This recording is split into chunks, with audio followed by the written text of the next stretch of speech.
अध्यक्षों की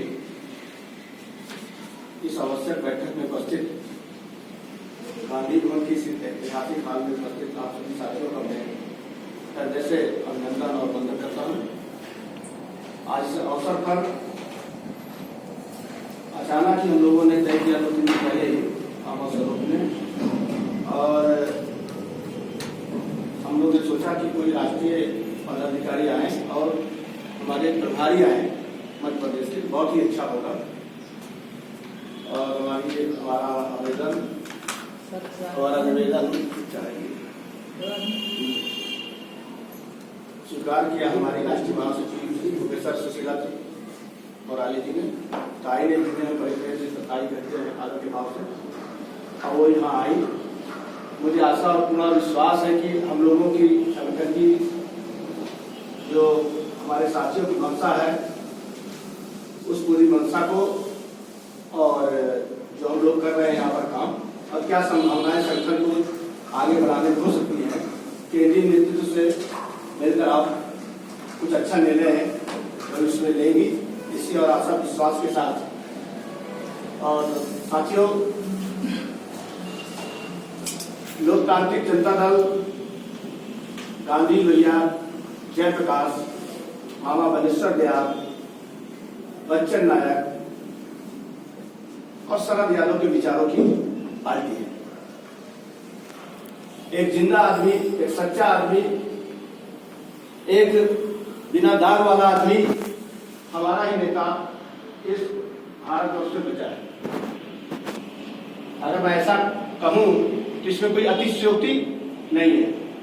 अभी वो बीमार थे, हिंदुस्तान में हमारे जैसे लाखों करोड़ों लोगों के हृदय में बसने वाले आदरणीय शरद यादव जी को हम लोगों ने अपने अपने ईश्वर प्रकृति जो जिसको मानता था उससे हम लोगों ने प्रार्थना की, और आज वो सकुशल एक बहुत गंभीर बीमारी से बच के ठीक होकर घर पहुंचे हैं। जल्दी ही हम सब लोगों के बीच में वो पहुंचेंगे। एक दिन मेरी बात मैसेज कर दिया था तो उन्होंने 10 सेकंड में बात किया, और जल्दी वो हम लोगों के बीच में शायद रूबरू भी होंगे, हम लोग को बुलाएंगे या कुछ भी करेंगे।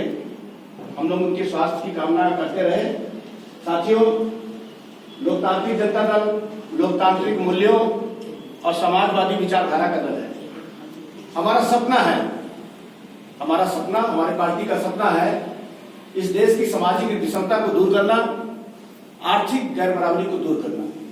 जो सपना कभी कबीर का था, जो सपना कभी महात्मा फुले का था, जो गांधी का था, लोहिया का था, जयप्रकाश का था, और जो आज हमारे नेता शरद यादव का है, सुशीला ताई का है,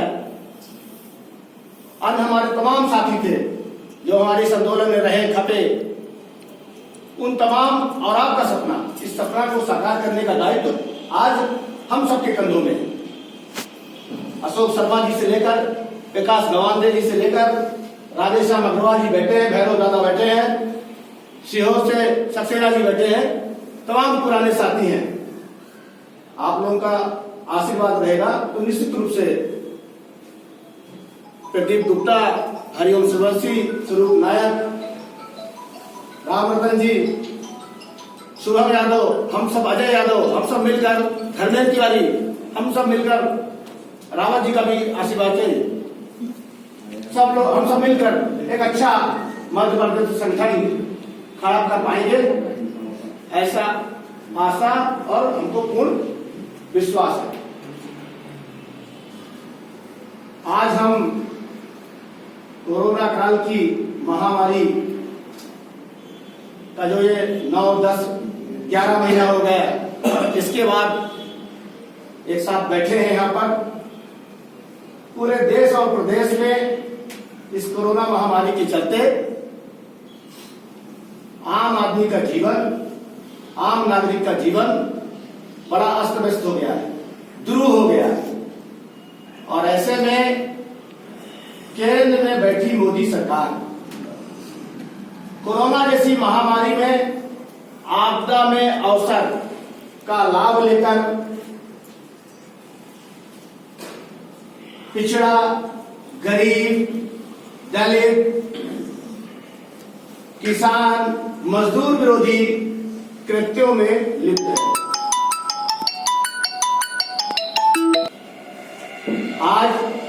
केंद्र सरकार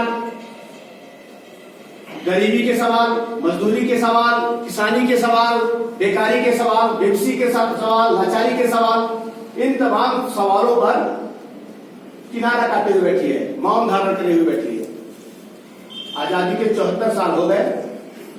आज मध्य प्रदेश में कोरोना के पहले 68,25,000 मनरेगा में नाम लिखे थे। यहाँ पर मध्य प्रदेश में कितने परिवारों का नाम था? 2,34,00,000 लोग गरीबी रेखा के नीचे जीवन यापन कर रहे थे। आज वो संख्या बढ़ गई। कोरोना काल में आपने देखा 13 करोड़ मजदूर बाहर से प्रवासी मजदूर आए थे। आपकी इस देश की अर्थव्यवस्था माइनस हो गई थी, 23% माइनस, 23 कुछ माइनस में चले आए थे। अभी भी हालात बहुत अच्छे नहीं है, 10% के इर्द गिर्द है। पूरे देश में बेरोजगारी दर है जो 9.1% है। पिछले 6 महीने का जो निकाल ले लीजिए, उसमें सबसे उच्चतम स्तर पर बेरोजगारी दर है। आज जो ये हालत पूरी भारत की अर्थव्यवस्था की हुई है, हमारा देश कृषि प्रधान देश है। यहाँ से 66% आबादी खेती किसानी पर निर्भर करती है। आजादी के समय 50% कृषि का जो जीडीपी था, भारत के जीडीपी में योगदान था, 70 आते आते 30% हो गया। आज 2020-21 से 17 था, 14 हो गया। कृषि क्षेत्र का योगदान 14 तक सीमित हो गया, 17 तक सीमित हो गया।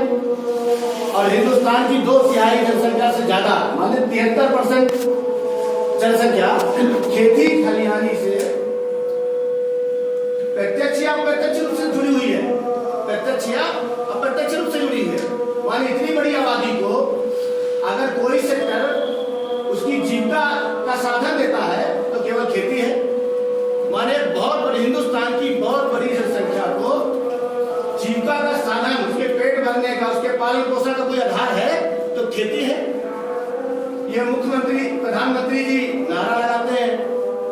इनका नारा है कि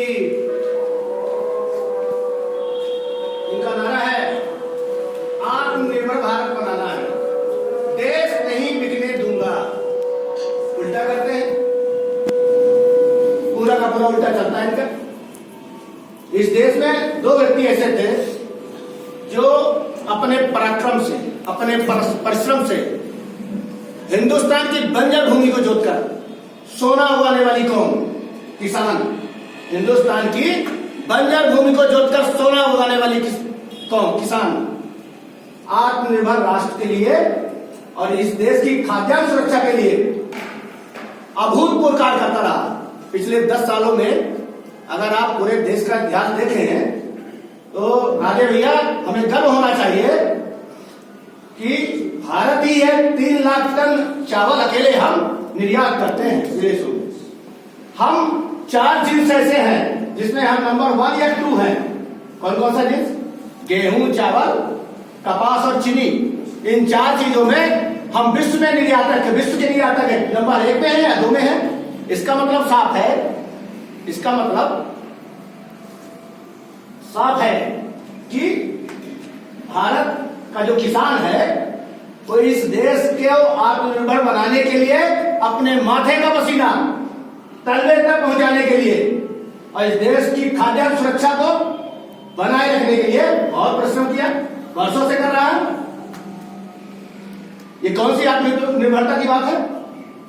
मजदूर, दूसरा आदमी मजदूर था जो अपनी मेहनत कश मजदूर, जो गाड़ा करता है, जो खेतिया मजदूर है, जो रिक्शा ढोता है, बड़ी बड़ी बिल्डिंग बनाता है, वो तमाम जो मजदूर है वो अपने परिश्रम के बल पर देश को आगे बढ़ा रहा था, कि जीडीपी को बढ़ा रहा था।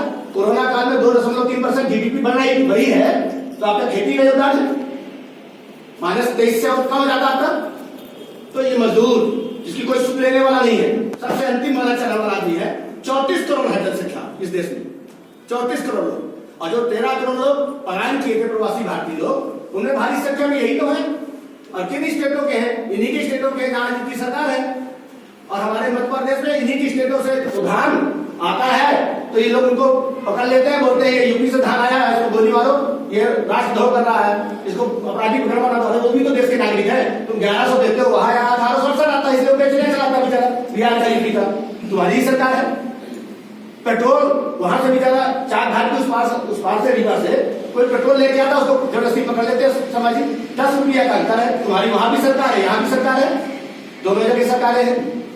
तो कहने का मतलब साफ साफ है कि सबसे ज्यादा अगर जो शासन प्रशासन की जो व्यवस्था थी आजादी के 74 साल में, 74 साल हो गए, इन्होंने अगर सबसे ज्यादा किसी को परेशान किया है, किसी को बेहाली की जिंदगी में रहने के लिए मजबूर किया है, कुत्ते से बदतर जिंदगी जीने के लिए मजबूर किया है, तो किसान मजदूरों के साथ बहुत बड़ा अन्याय किया इन्होंने।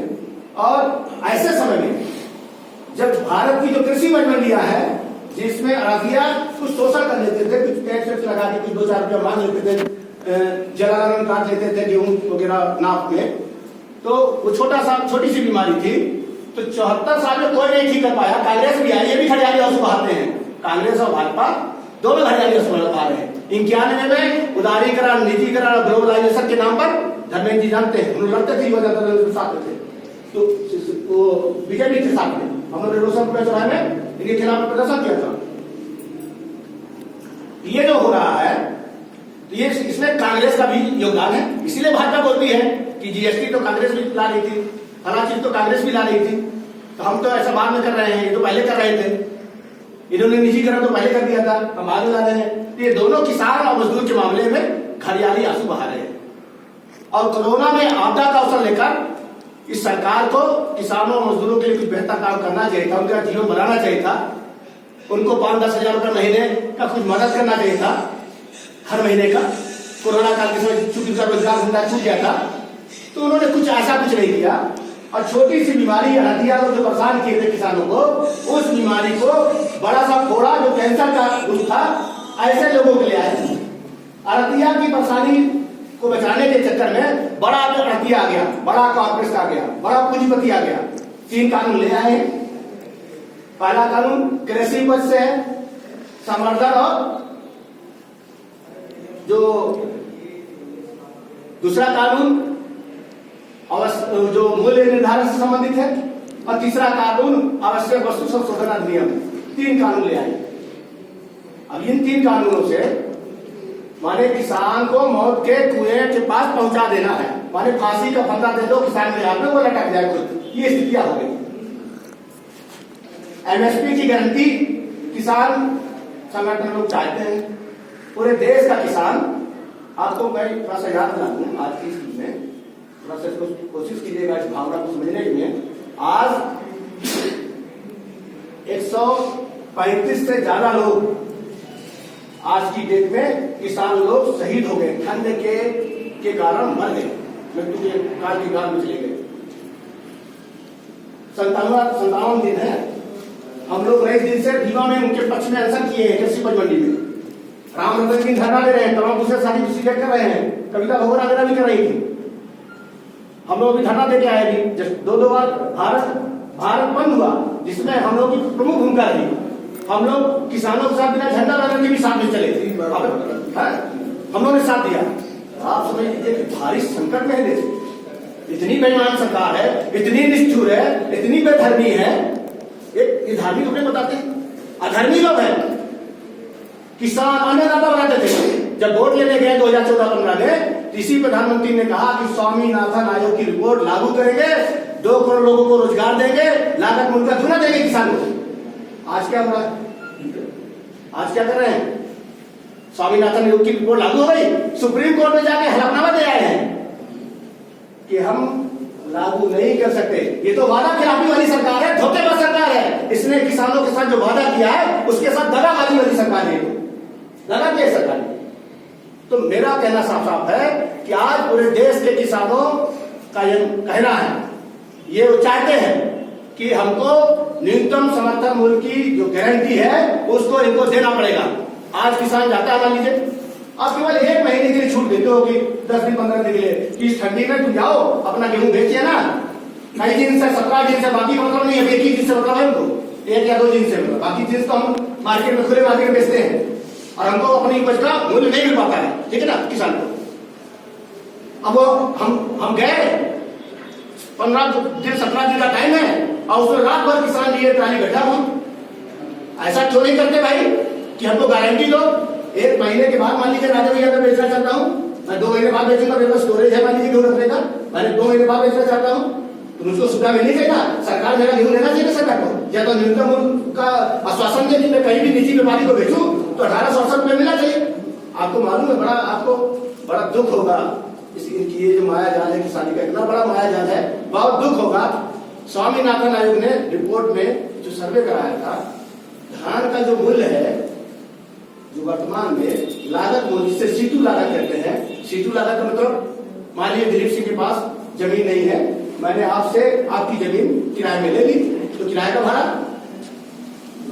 खाद बीज बिजली पानी इसका जो खर्चा लगेगा, और मेरे लड़के बच्चे मेरे परिवार के लोग जो उस खेत में काम करेंगे, उस बंजर भूमि को जोतेंगे या उस उपजाऊ भूमि को जोतेंगे, उनका पारिश्रमिक वो पूरा समय उस पूरी लागत को मिला के बनता है सीटू लागत। स्वामीनाथन ने कहा कि सीटू लागत का 1.5 गुना लागत, 1.5 गुना हम किसान को देंगे। अब समझिए आप, सीटू लागत आई 2100 रुपया प्रति कुंटल धान का, हरिओम समस्या जी 2100 रुपया, उसका 1.5 गुना कर दीजिए, 1050 जोड़ दीजिए, 3150 रुपया हुआ ना, गलत तो नहीं है। 3150 रुपया वाले गेहूं को इस देश का किसान 1868 रुपया जो सरकारी रेट है इनका उसमें दे रहा है, और जब प्राइवेट सेक्टर में जाता है तो वही गेहूं 1200-1300 में देता है। जब मैं ये जैकेट खरीदने गया था मार्केट में, तो 1000 की जैकेट 2000 में मिलती है, ये पेन 5 रुपया का है तो 25 रुपया मिलता है, आपका मोबाइल 8000 का है तो 35,000 मिलता है, आपका चश्मा की लागत मूल्य इसकी 20 रुपया है, 200 रुपया मान लीजिए है तो 500 रुपया मिलती है। ये किसान का ही है कि लागत मूल्य उसकी 2100 रुपया, 40% कम में 1868 रुपये में देता है, वो नहीं करता। और इसलिए वो नहीं करता कि इस देश की खाद्यान्न सुरक्षा को व्यवस्थित करना है। पीडीएस सिस्टम में जो गरीबी रेखा में 2 रुपया किलो गेहूं चावल से जो गेहूं चावल मिलेगा उसको बनाए रखना है, इसलिए इस देश का किसान ये करता है, इसलिए शांत है। कोई व्यापारी करेगा क्या, कोई व्यवसायी उद्योगपति करेगा क्या, कोई कारपोरेट करेगा क्या, नहीं करेगा। तो इसको समझिए, और इस कानून से तो मंडी समाप्त हो जाएगी, मंडी समाप्त हो जाएगी।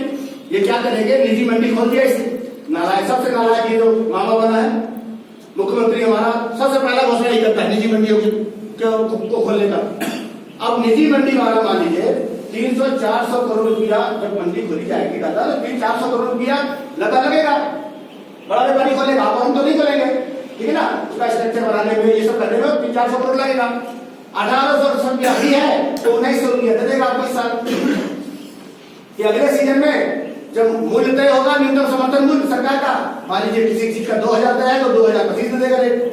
2-3 अवसर में किसान सोचेगा कि भैया सरकारी मंडी से तो अच्छा है, निजी मंडी में 25 रुपये महंगा है, तो आप अपना धान, अपना गेहूं, अपना चावल सब कहाँ बेच देंगे, प्राइवेट मंडी के पास ले जाएंगे। तो सरकारी जो मंडी है वो हो जाएगी बंद हो जाएंगे, तो पूरे कर्मचारी हो जाएंगे बेरोजगार, और जो टैक्स कटेगा उसका टैक्स कटेगा, जो आपकी रूरल जो सड़कें थी, जो सड़कें बनी थी ग्रामीण इलाकों की, वो भी काम फुर्सत हो गया, ठीक है ना। अब 3 के बाद जब आपका सरकारी डब्बा बंद हो जाएगा, जैसे राजपुर डिपो क्या करती थी, राजपुर डिपो रहता था तो इतना रहता था कि रीवा से 70 डिपो से कितनी इतना रुपया लगेगा फिक्स था। आज क्या है, आप समझिए कोरोना काल में माने सबसे ज्यादा लुटाई तो मजदूर की हो रही है, वो कैसे जाता है क्या समझ नहीं आता। मतलब सबसे ज्यादा किराया बढ़ा हुआ, 4-4, 5-5 गुना, 6-6 गुना बस का किराया। अभी हमारे साथी आए होंगे बस सारा 4-4 गुना, 5-5 गुना किराया बढ़ा हुआ, मतलब सबसे ज्यादा लुटाई है मतलब ये कोरोना काल के समय। तो हमारा कहने का मतलब है सबसे ज्यादा शोषण हमारे लोगों का हो रहा है, पूरा का पूरा एरिया। और जिस दिन बंद हो जाएगा सरकारी आपकी जो एजेंसी, तो निजी वाला फिर वो रेट बिल्कुल डाउन कर देगा, जैसे आज होता है, जैसे आज हो रहा है ना। और ये 17-18 जींस है, लेकिन 2-3 जींसों में कर रहे हैं। तो हमारा कहना है कि हम लोग का कहना है कि किसान को उसके खेत के जहां वो गल्ला अपना गा रहा है, उससे ठीक 5 किलोमीटर की दूरी पर उसका सामान बिकना चाहिए, उसका अनाज बिकना चाहिए। इससे ज्यादा दूरी मंडी नहीं होनी चाहिए। खुला व्यापार करो चाहे जो नहीं है। और एक साफ साफ कहना चाहते हैं, इनका तर्क है बीजेपी वालों, बोलिए इनसे, तर्क करो हमारे कार्यकर्ता से। इनका तर्क है कि हम खुला व्यापार कर रहे हैं, वो जहां चाहे वहां बेचेगा। अरे भैया क्यों छुट्टियां बनाते हो? हम किसान हैं, 10 कुंटल 100 कुंटल मैंने अनाज पैदा किया है, तो मैं ट्रैक्टर लेके जर्मनी जाऊंगा बेचने, फ्रांस जाऊंगा, अमेरिका जाऊंगा। रीवा किसान बुरहानपुर जाएगा, रीवा का किसान भोपाल आएगा बेचने, कि वो चाहेगा कि उसकी मंडी 4-5 किलोमीटर के दायरे में हो जाए। 7,000 मंडियां हैं अभी पूरे देश भर में, और मंडियों की जरूरत थी, लेकिन इन लोगों ने अड़तियों की छोटी सी बदमाशी को सुधारने की जगह इन्होंने बड़े कॉर्पोरेट सब पूंजीपतियों को ले आया, उसी तरह ले आया जैसे पहले जितने रोडें थी जो सरकारी डिपार्टमेंट बना रहा था, पीडब्ल्यू वाले बना रहे थे और नेशनल हाईवे वाले बना रहे थे, अब सब उसका राष्ट्रीयकरण हो गया। हर 50 किलोमीटर 60 किलोमीटर में हम लोग को टैक्स देना पड़ रहा है। जिस दिन हम लोग गाड़ी खरीदते हैं तो उस दिन पूरा टैक्स लगता है, रोड टैक्स के नाम पर 1.5 लाख 75 हजार रुपये लगता है जो गाड़ी खरीदिए, और उसके बावजूद जब हम रोड पे चलते हैं तो फिर हमको इनको रोड टैक्स देना पड़ता है। हमारे जेब की पूरी लुटाई है। तो ये पूरा का पूरा ये जो मोदी का तंत्र है, पूंजीवादी तानाशाही शासन है। ये पूंजीवादी भी है और तानाशाही शासन है। श्रम कानूनों के साथ बदलाव कर दिया 23 अप्रैल को, चुपचाप कर दिया। जो उनका मिनिमम बेस था, न्यूनतम मजदूर, आप निकल जाइए चुपचाप कर दिया। न्यूनतम जो मजदूरी था उनका न्यूनतम बेस, वो अधिकार खत्म हो गया। काम का जो अधिकार था उनका 8 घंटे का, अब वो अधिकार नहीं रह गया। 12 घंटा काम कराओ चाहे 16 घंटा काम कराओ। श्रम कानून, मैं हरिओम से सोचता था कि हरिओम जी अगर HMS चलाते हैं, ये लोग अपने मजदूर संगठन के बारे में बोलेंगे, कुछ अच्छी बात बोलेंगे तो हम लोग को कुछ ज्ञान बढ़ेगा, लेकिन नहीं बोल पाए। मैं चाहता था कि कोई विषय विशेषता बोलना चाहिए, जब इसमें मजदूर संगठन चलाते हैं लोग बताना चाहिए। आप समझ लीजिए श्रम न्यायालयों की समाप्ति का रास्ता खुल गया है। अब केवल श्रम आयोग वाले जो अधिकारी कर्मचारी है, के पालतू कर्मचारी है, वो इस पर निर्णय लेंगे। तो पूरा का पूरा जो श्रम कानूनों के नाम पर जो स्ट्रक्चर था इस देश के किसानों और मजदूरों के हितों में, वो सब समाप्त हो गया। दूसरा चीज हम बोलना चाहते हैं आपसे कि जिस दिन मान लीजिए ये सब चीजें किसान बिल में एक चीज और आ गई है कि व्यापारी चाहेगा तो खेत में जाके किसान से सस्ता अनाज ले लेगा, और जितना डंप करना चाहेगा, जितना अनाज इकट्ठा करना चाहेगा, कोई कानूनी वैधता, कोई परमिशन लेने की आवश्यकता नहीं पड़ेगी।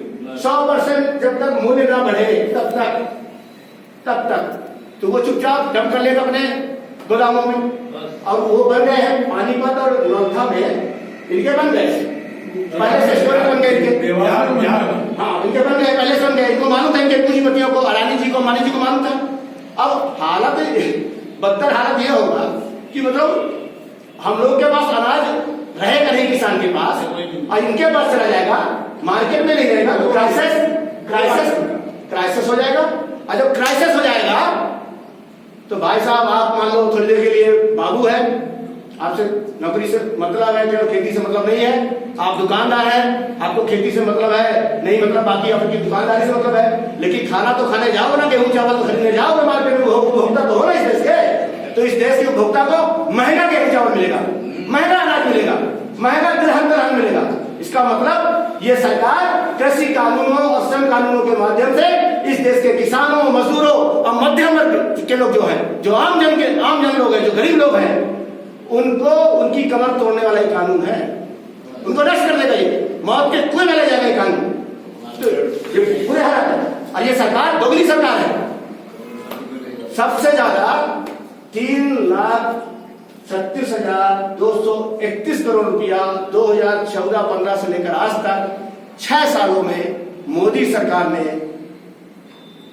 सार्वजनिक जो संपत्तियां थी देश की, उन संपत्तियों में जो सरकारी हिस्सेदारी थी उसको बेचने का काम 6 सालों में किया। इतना कभी कोई सरकारों ने नहीं किया। 4,89,00,000 रुपया मतलब कांग्रेस के समय से अभी तक का है टोटल का, इनका तो 6 साल में निकालिए है। जो भी चीज पाएगी, BSNL हो, कंटेनर कॉर्पोरेशन ऑफ इंडिया हो, चाहे शिपिंग कॉर्पोरेशन ऑफ इंडिया हो, हाइड्रो वाला टेरी वाला प्रोजेक्ट हो, और इतना ही नहीं, ये तो मध्य प्रदेश में भी आंख लगाए हुए हैं। जो बिना रिफाइनरी है 13,000 करोड़ रुपया का प्रतिवर्ष का शुद्ध मुनाफा उसका, उसको भी बेचने में लगे, उसका चालू कर दिया था। अभी भोपाल में भोपाल में रेलवे की कोई फैक्ट्री है जो चेन्नई में भी है और वहां पर कपूरथला में भी है, हिंदुस्तान के 6-7 इलाकों में है। भोपाल में बड़ी कोई फैक्ट्री है, उसको भी बेचने की पूरी तैयारी हो गई है। एक लेटर पहुंच गया है, हाँ एक लेटर पहुंच गया है कि आप इसके संपत्तियों का पूरा बताइए कितने की संपत्तियां हैं, उसके आधार पर बोली करवाएंगे अपने अडानी। और ये सार्वजनिक जो निकाय बेचे जा रहे हैं, सार्वजनिक संपत्तियां उपक्रम बेचे जा रहे हैं, ये औने पौने दामों पे बेचे जा रहे हैं, इनके लोग ले रहे हैं, कमीशन खोली है इनकी। मेरा ब्लेम है, शुद्ध में कमीशन खोली है, निजी संपत्ति को बेचे हैं। जी हाँ, और ये तर्क देते हैं और तर्क देते हैं कि घाटा है कई देश में तो ये बेच के संपत्ति वो करेंगे। मैं तो समान रूप से कहना चाहता हूँ कि आप हमारे बुजुर्ग हैं, 70 साल के, घर गृहस्थी चलाना है, मान लीजिए कुछ संपत्ति रही होगी जमाने के समय में आपने रखा होगा, 2-4 एकड़ प्लाट रखे होंगे, जमीन रखी होगी, तो क्या आज आप बच्चों के लिए आप उसको बेच के खाएंगे? क्या अपनी संपत्ति हम लोग बेच के खाएंगे कि कमा के खाएंगे? ये तो बेच के खा रहे हैं। पुरखों की जो संपत्ति रखी थी वर्षों से, आजादी के 47 साल में 74